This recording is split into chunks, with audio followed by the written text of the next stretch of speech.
प्रिय मित्रों, अद्वैत वेदांत का एक प्रसिद्ध महावाक्य है तत्त्वमसि। वस्तुतः यह छांदोग्य उपनिषद का वाक्य है।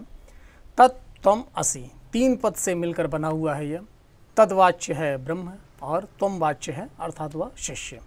वस्तुतः देखिए प्रक्रिया क्या होती है। जब सौत्रीय ब्रह्मनिष्ठ गुरु के समीप कोई शिष्य ब्रह्म ज्ञान की जिज्ञासावशात उपस्थित होता है, तब गुरु उसे अध्यारोप अपवाद न्याय के द्वारा ब्रह्म ज्ञान का बोधन कराते हैं। अब यह ब्रह्म ज्ञान के बोधन के प्रसंग में ही तत्त्वमसि इस महावाक्य का कथन किया जाता है। तत्त्वम असि, ठीक है।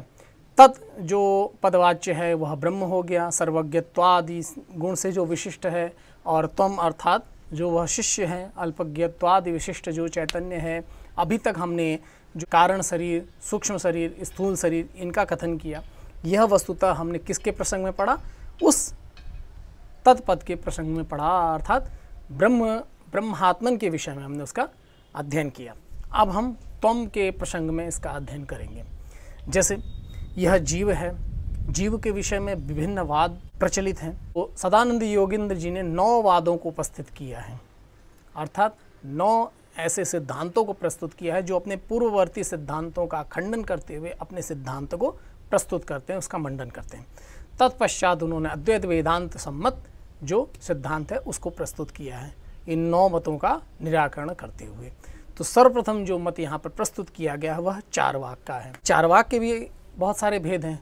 चारवाक का सामान्य अर्थ आप समझ लीजिए, चारुवाक अर्थात सुंदर है वाणी जिनकी, अर्थात जो सिद्धांत वह प्रतिपादित करते हैं अपनी वाणी के माध्यम से वो अत्यंत सुंदर होता है, प्रिय लगता है, इसलिए उसको चारु अर्थात प्रिय वाक्य, अर्थात जिसकी वाक अर्थात वाणी प्रिय हो, जिसके बताए गए सिद्धांत अत्यंत प्रिय हो, वह चारु हो गया, चारुवाक, इसलिए उसको चारवाक यह संज्ञा प्रदान की गई है। अब देखिएगा यहाँ पर जो सर्वप्रथम मत प्रस्तुत किया है ग्रंथकार ने, वह लिया है अति प्राकृतवादियों का। अति प्राकृतवादी क्या कहते हैं? अति प्राकृतवादी श्रुति वचन को उठाते हैं। श्रुति का आत्मा वही जायते पुत्रः, अर्थात अपनी आत्मा ही पुत्र के रूप में जन्म लेती है, क्योंकि प्रत्येक मनुष्य का अपने पुत्र के प्रति अत्यधिक स्नेह होता है, उसके प्रति प्रेम होता है, उसके प्रति मोह होता है। तो ये जो प्रेम है, यह जो मोह है, यह उसके प्रति जो राग है, स्नेह है, ये सारे भाव वस्तुतः यह प्रदर्शित करते हैं कि अपनी आत्मा ही पुत्र के रूप में जन्म लेती है। जैसे देखिएगा, एक पिता है, वो अपने पुत्र के प्रति अत्यधिक चिंतित रहता है, उसके लिए सब कुछ करना चाहता है। जो कुछ भी उसने अपने जीवन काल में ग्रहण नहीं कर पाया या जो कुछ वो अपने लिए नहीं कर पाया, उन सारी चीज़ों को वो अपने पुत्र के लिए करता है। पुत्र के लिए करते हुए उसे यह प्रतीत होता है कि जैसे वह स्वयं उन वस्तुओं का उपभोग कर रहा है, या उस प्रकार के कार्य को करके वह अपनी जो अतृप्त इच्छाएं थी, जिसको वह अपने काल में नहीं कर पाया, उसके वह पूर्ण कर रहा है। इस प्रकार से आत्मा वही जायते पुत्र, अपनी आत्मा ही पुत्र के रूप में जन्म लेती है। अब यहाँ देखिएगा, जो अति प्राकृतवादी हैं वस्तुतः इनकी बुद्धि बहुत स्थूल है, तो ये स्थूल चीज़ें ही इनको दिखाई देती हैं। तो स्थूलता के रूप में इनको क्या दिखता है? यह शरीर दिखता है। शरीर क्योंकि सबसे ज़्यादा स्थूल है, इंद्रियां उससे सूक्ष्म है, मन उससे सूक्ष्म है, मतलब उससे थोड़ा थोड़ा सूक्ष्मतर होता चला जाता है। तो सबसे स्थूल क्या है? शरीर है। इसलिए शरीर को लेकर के ही वे इस प्रकार का कथन करते हैं। अब देखिए, जैसे पिता का अपने पुत्र के प्रति अत्यधिक स्नेह होता है, उसका उसके प्रति अत्यधिक लगाव होता है, वात्सल्य भाव कहिए, लगाव कहिए, पिता या माँ का जिसका भी है, तो उसका यह मानना होता है कि जो मेरी आत्मा है यह पुत्र के रूप में ही जन्म ले रही है। यह किस प्रकार से हमें ज्ञात होता है? तो देखिए, पुत्र यदि नष्ट हो गया तो उसे ऐसा लगता है कि जैसे मैं ही नष्ट हो गया। पुत्र यदि कहीं अच्छी जगह उसकी नियुक्ति हो गई, अच्छे पद की प्राप्ति कर ली, तो उसे यह प्रतीत होता है कि जैसे मुझे ही यह प्राप्त हो गया। पुत्र की वृद्धि में, पुत्र के ह्रास में उसको स्वतः लगता है कि मेरा ही ह्रास हो रहा है और मेरी ही वृद्धि हो रही है। तो यह बात द्योतित कराती है कि आत्मा वही जायते पुत्र, अपनी आत्मा ही पुत्र के रूप में जन्म लेती है। ठीक है, यह अति प्राकृतवादियों का कथन है। यह पहला मत ग्रंथकार ने प्रस्तुत किया। इसके लिए उन्होंने श्रुति वचन दिया, आत्मा वही जायते पुत्र। इसके बाद देखिएगा, दूसरा जो मत आता है वह इनसे थोड़े से श्रेष्ठ बुद्धि वाले हैं, अर्थात स्थूलता की ओर न जाके स्थूलता से थोड़ी सी सूक्ष्मता की ओर आते हैं। स्थूल शरीर आत्मवादी जो चारवाक हैं वह कहते हैं कि यह जो शरीर है यही आत्मा है, अर्थात जो अपना शरीर है मतलब जिस शरीर को मैं धारण किया हुआ हूँ यही शरीर मेरी आत्मा है। अब यह किस प्रकार से द्योतित होता है, तो उसके लिए वे दृष्टांत देते हैं। जैसे मान लीजिए इस विषय में एक कथा अत्यंत प्रचलित है, वह कथा मैं अत्यंत संक्षिप्त में यहाँ पे कहना चाहूँगा, जिससे कि विषय वस्तु आपको अत्यंत सरलता से समझ में आ जाए। एक राजा था, राजा ने अपने दरबार में उपस्थित सभी लोगों से प्रश्न किया कि सबसे ज़्यादा मनुष्य को प्रिय कौन वस्तु है। तो भिन्न भिन्न लोगों ने भिन्न भिन्न प्रकार के उत्तर दिए। जैसे किसी ने कहा मकान, किसी ने कहा पत्नी, किसी ने कहा पुत्र, किसी ने, सबके अपने अपने उत्तर थे। तब उसके बाद जो मंत्री था उससे प्रश्न किया गया, यह बताइए कि मनुष्य का सबसे प्रिय वस्तु क्या है। तो उसने कहा वह स्वयं। कोई भी मनुष्य सबसे ज़्यादा अगर किसी को चाहता है या मानता है तो वह खुद को ही। तो राजा ने कहा यह किस प्रकार से संभव है। तो मंत्री ने कहा अगले दिन मैं आपको इसको दृष्टांत सहित दिखाऊंगा। तो उसने एक छोटे से स्थल पे जहाँ गड्ढा था वहाँ एक बंदर और बंदर के बच्चे दोनों को डाल दिया और वहाँ जल भरना प्रारंभ कर दिया। प्रारंभ में तो बंदर बंदरिया दोनों जल में डूबने लगे। फिर बंदर ने क्या किया कि बंदरिया को उठा के अपने सर पर रख लिया, अपने बच्चे को उठा के बंदर ने अपने सर पर रख लिया। जब जल अधिक मात्रा में बढ़ने लगा, उसके कंठ तक जब जल आ गया, उसको ये लगने लगा कि अब मेरी मृत्यु सुनिश्चित है। तो उसने अपने बच्चे को उतार करके उसके ऊपर वह चढ़ गया। तो मंत्री ने कहा देखिए, पुत्र से भी ज़्यादा प्रिय क्या होता है, मनुष्य को अपना शरीर होता है। मनुष्य स्वयं ही सबसे ज़्यादा प्रिय मनुष्य को स्वयं होता है। इसलिए यहाँ स्थूल शरीर आत्मवादी जो चार्वाक हैं उनका यही कहना है कि अपना शरीर ही आत्मा है। इसके समर्थन में तैत्तिरीय उपनिषद की एक श्रुति है, एक श्रुति वाक्य है, उसको वे उद्धृत करते हैं। सवा एष पुरुषो अन्न रसमयः, इस श्रुति वाक्य को वे प्रस्तुत करते हैं। जो स्थूल शरीर आत्मवादी चार्वाक हैं उनका यही कहना है कि अन्न इत्यादि के परिपाक से जो रस वीर इत्यादि की, मतलब रस वीर इत्यादि का जो परिपाक होता है उससे पुष्ट होने वाला जो यह स्थूल शरीर है यही वस्तुतः आत्मा है। इसके लिए वे दृष्टांत देते हैं। इन्होंने दृष्टांत यहाँ क्या प्रस्तुत किया, जैसे किसी घर में आग लग गई हो तो पिता अपने पुत्र को छोड़ देता है, सर्वप्रथम अपने प्राणों की रक्षा करता है। वह पूर्व में प्रयास करेगा अपने पुत्र को बचाने की, अपनी संतान को, अपनी स्त्री को, सबको बचाने का प्रयास करेगा। लेकिन जब देखेगा कि उनको बचाना संभव नहीं है तब वह अपने प्राणों की रक्षा करता है। तो इससे विदित हो जाता है कि आत्मा क्या है, यह स्थूल जो शरीर हमारा है यही आत्मा है। ऐसा स्थूल आत्मवादी चार्वाकों का मत है। अब देखिएगा जो स्थूल शरीरात्मवादी जो चार्वाक हैं उन्होंने अपने पूर्ववर्ती जो वाद अर्थात सिद्धांत था उसका खंडन कर दिया। आत्मा वही जायते पुत्र, अर्थात पुत्र ही अपनी आत्मा के रूप में उत्पन्न होता है। इस मत का खंडन करके उन्होंने इस मत को स्थापित किया कि यह जो स्थूल शरीर है यही आत्मा है। अब इसके लिए वे यह भी कहते हैं मैं मोटा हूँ, मैं पतला हूँ, और व्यक्ति को अनुभव होता है अपनी स्थूलता का, अपनी कृशता का, अपने शरीर में होने वाले वर्धन का, अपने शरीर में होने वाले क्षरण का, इन सारी चीज़ों का अनुभव उसके अपने शरीर को होता है। इसलिए इसी कारण से यह स्थूल जो शरीर है यही आत्मा है, न कि पुत्र आत्मा है। तो यह दूसरा वाद हो गया। इसके बाद जो इनसे थोड़ी सूक्ष्म बुद्धि को धारण करने वाले चार्वाक है उनका मत बात यहाँ आप ध्यान दीजिएगा कि सदानंद योगेंद्र जी ने जिस क्रम से इसको प्रस्तुत किया है वे क्रमशः स्थूलता से सूक्ष्मता की ओर जा रहे हैं। सर्वप्रथम उन्होंने अति प्राकृतवाद को प्रस्तुत किया। प्रथम मत में उसने कहा पुत्र ही आत्मा है, अर्थात जो पुत्र हमारा उत्पन्न हो रहा है वही हमारी आत्मा है। इससे सूक्ष्मता की ओर वे गए और उन्होंने कहा यह स्थूल शरीर जिसको हम खा पी करके पुष्ट कर रहे हैं, यह दुबला पतला हो रहा है, इसकी वृद्धि हो रही है, इसका क्षरण हो रहा है, इसमें किसी प्रकार की विकृति आ रही है, या इसके लिए हम सभी क्रियाओं को निष्पन्न कर रहे हैं, इस कारण से यह विदित होता है कि यह स्थूल शरीर ही आत्मा है। तो थोड़ी सूक्ष्मता की ओर गए। अब इससे भी सूक्ष्म वे चले गए कि शरीर में इंद्रियां रहती हैं, तो इंद्रियों को उन्होंने आत्मा कहा। तो तृतीय मत क्या आ गया, इंद्रिय आत्मवाद इसको कहा गया है। इस सिद्धांत को इंद्रिय आत्मवाद कहा जाता है। इसके लिए उन्होंने छांदोग्य उपनिषद की एक श्रुति को यहाँ पर उद्धृत किया है। वस्तुतः छांदोग्य में कथा आती है कि इंद्रियों में परस्पर विवाद हो गया अपनी श्रेष्ठता को लेकर के, और इसी विवाद को सुलझाने के लिए वे प्रजापति ब्रह्मा के पास गईं। तो वहीं पर एक श्रुति वाक्य आया है, उसी को वे अपने सिद्धांत के प्रतिपादन हेतु प्रस्तुत करते हैं। वह श्रुति वचन क्या है? तेह प्राणा प्रजापतिम पितरमेत्य ब्रूयुः।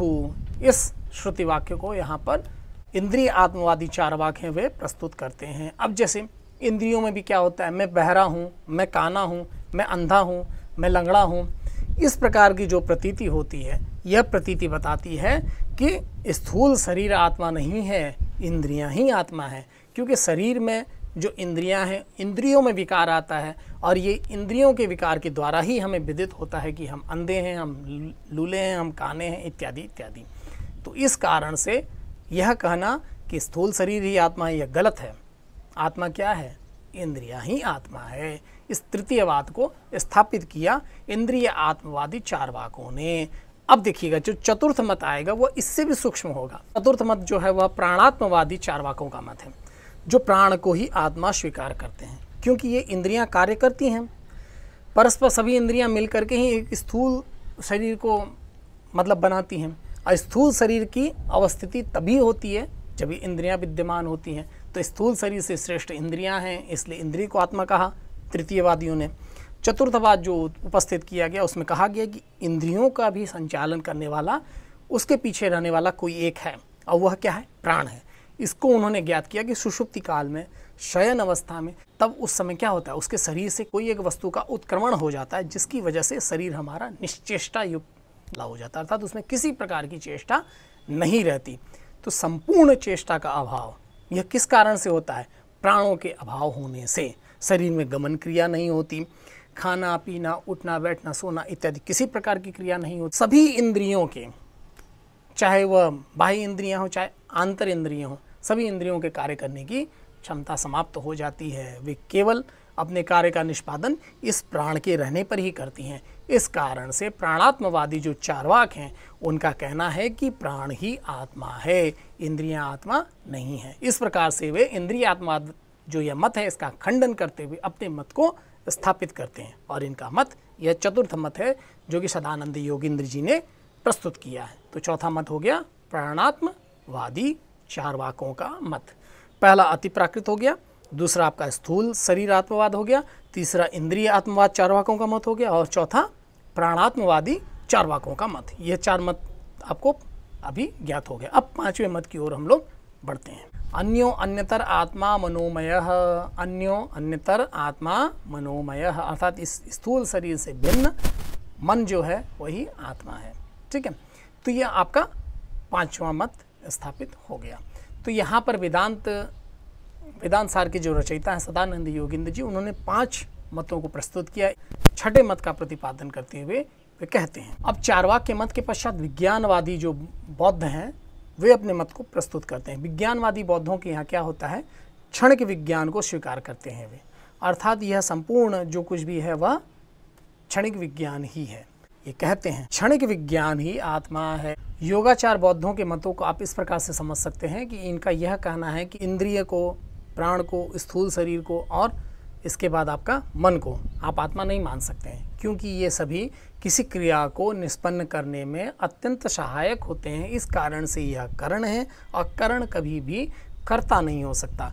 करण से भिन्न कोई कर्ता होगा तो ये सारी जो भी आप बातें आपने बताई, जो भी बात आपने प्रस्तुत की, यह वस्तुतः स्वतः निराकृत हो जाते हैं। इनके अतिरिक्त कोई एक कर्ता को स्वीकार करना अत्यंत आवश्यक होता है, और वह कर्ता हमारे मत में क्या है, क्षणिक विज्ञान है।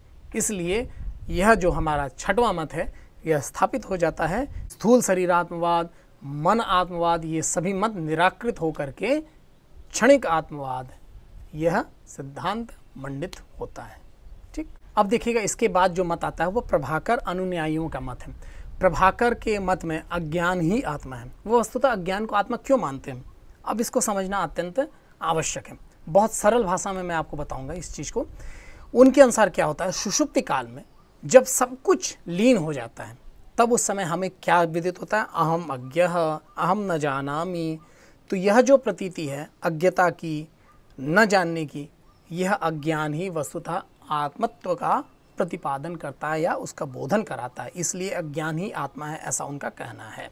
आप इसको यदि सार रूप में समझें तो इसका मंतव्य यही है। अब देखिएगा जो प्रभाकर अनुयायी हैं उन्होंने क्षणिक आत्मवाद का खंडन किया, अर्थात वह क्षणिक विज्ञान आश्रय भी बन जाए और आश्रयी भी हो जाए, यह कदापि संभव नहीं है। और हमें अनुभव होता है कि मैं नहीं जानता, मैं ज्ञान रहित हूँ, मैं ज्ञान युक्त हूँ, इसलिए इस ज्ञान से भिन्न कोई वस्तु ही आत्मा होगी, और वह ज्ञान से भिन्न वस्तु क्या है? अज्ञान है।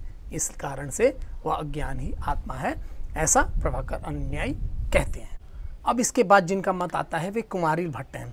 कुमारिल भट्ट क्या करते हैं? प्रभाकर जो मीमांसक हैं उनसे थोड़ी सूक्ष्मता की ओर जाते हैं, और वे तार्किकता का प्रयोग करते हुए उनका कहना है कि अज्ञान से उपहित जो चैतन्य है वही वस्तुतः आत्मा है। अब इसको वे किस प्रकार से पुष्ट करते हैं? तो उनका कहना है कि जब हम सुषुप्ति अवस्था में होते हैं तो वहाँ पर ज्ञान भी रहता है और अज्ञान भी रहता है, क्योंकि यदि ज्ञान नहीं रहेगा तो आप अपने बारे में नहीं जानेंगे, और अज्ञान की अगर अवस्थिति नहीं रहेगी तो आपको यह पता नहीं चलेगा कि मुझे कुछ भी ज्ञात नहीं था सुषुप्ति अवस्था में। दोनों की ही अवस्थिति वहाँ पर विद्यमान होती है, लेकिन चूँकि ज्ञान की हमें प्रतीति हो रही है तो जो प्रतीत करने वाला है वह उस ज्ञान से, उस अज्ञान से भिन्न कोई है। और चूँकि हम ज्ञान को क्योंकि हमें संपूर्ण वस्तु का ज्ञान तो हो नहीं सकता, संसार में जितने भी पदार्थ हैं उन सबका ज्ञान नहीं हो सकता, इसलिए अज्ञान, उस अज्ञान से उपहित अर्थात उस अज्ञान को उपाधि के रूप में धारण करने वाला जो है वही क्या है? आत्मा है। अज्ञानोपहितम चैतन्यम आत्मा, इस प्रकार का मत प्रस्तुत करते हैं कुमारिल भट्ट अनुयायी। ठीक है, इसके लिए उन्होंने श्रुति वाक्य को प्रमाण के रूप में प्रस्तुत किया है। वह श्रुति वाक्य क्या है? मांडुक्य श्रुति को वे लेते हैं, प्रज्ञान घन एव आनंदमय, इस श्रुति वचन को वे प्रस्तुत करते हैं। इसके पूर्व में जो आपके प्रभाकर अनुयायी थे उन्होंने क्या कहा? अज्ञान ही आत्मा है। उन्होंने अज्ञान को आत्मा कह दिया, लेकिन इन्होंने क्या कहा? अज्ञान को उपाधि के रूप में जो धारण करने वाला है वह आत्मा है। इस प्रकार का कथन करके इन्होंने और सूक्ष्मता का अवबोधन कराया, क्योंकि ज्ञान होना, अज्ञान होना और उसको करने वाला अर्थात उसकी प्रतीति जिसको हो रही है, दोनों भिन्न है।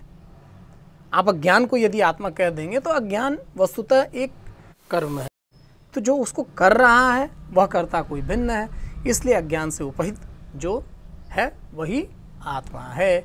यह आपका मत है कुमारिल भट्ट एवं उनके अनुयायियों का। यह 8वां मत हो गया। इसके बाद जो 9वां मत है उसको प्रस्तुत करते हैं, और यह 9वां मत शून्यवादी बौद्धों का मत है, जो कि कहते हैं सर्वम शून्यम शून्यम। उनका यहाँ पर इस प्रसंग में क्या मत है? अब यहाँ पर जो शून्यवादी बौद्ध हैं उन्होंने छांदोग्य उपनिषद की एक श्रुति के अंश को उद्धृत किया है, असद एव इदम अग्र आशीत, अर्थात यहाँ पर सबसे पहले असद ही विद्यमान था, अर्थात सद विद्यमान नहीं था। इस श्रुति वचन को वे अपने प्रमाण को पुष्ट करने के लिए प्रस्तुत करते हैं। असद से इन्होंने क्या अर्थ लिया? असद अर्थात शून्य। जब नाम रूपात्मक यह जगत नहीं था तो सर्वप्रथम क्या था? शून्यता थी। यही शून्यता ही वस्तुतः आत्मा है, इसीलिए असद एव इदमग्रम आशीत। यह श्रुति वचन असद से शून्यता को ग्रहण करते हुए वे कहते हैं कि सर्वप्रथम शून्यता ही विद्यमान थी, इसलिए शून्य ही आत्मा है। व्यवहारिक रूप से इसको वे इस प्रकार से समझाते हैं, जैसे हम शयन के पश्चात जब उत्थित होते हैं और प्रगाढ़ निद्रा में जब हम शयन करते हैं तो हमें क्या अनुभूति होती है? सुखम अहम अस्वाप्शम न किंचित अवेदिशम। इस प्रकार का जो यह हमें ज्ञान होता है कि मैं सुखपूर्वक सोया, मुझे कुछ भी याद नहीं है, यह शून्यता का बोधन कराती है, और यही शून्यता ही आत्मा है, ऐसा शून्यवादी बौद्धों का मत है। तो इस प्रकार से सदानंद योगींद्र जी ने कुल 9 वादियों के मतों को प्रस्तुत किया। इन 9 वादियों के मतों को प्रस्तुत करने के बाद अब इनका वे खंडन करेंगे। तो इस वीडियो में हम केवल इन 9 बात को ही प्रस्तुत करते हैं, क्योंकि यह वीडियो बहुत लंबा हो जाएगा। इसके जो द्वितीय भाग आएगा उसमें इन 9 वादियों के मतों का खंडन करते हुए जो उनने श्रुतियाँ दी हैं उन श्रुतियों का भी खंडन करते हुए उनके लिए भी दूसरी श्रुतियाँ प्राप्त होती हैं, उस प्रकार से इनका खंडन करते हुए अद्वैतवाद मत को स्थापित किया जाएगा। तो मिलते हैं आप सभी लोगों से उस वीडियो में, तब तक के लिए हमें इजाज़त दें। नमस्कार।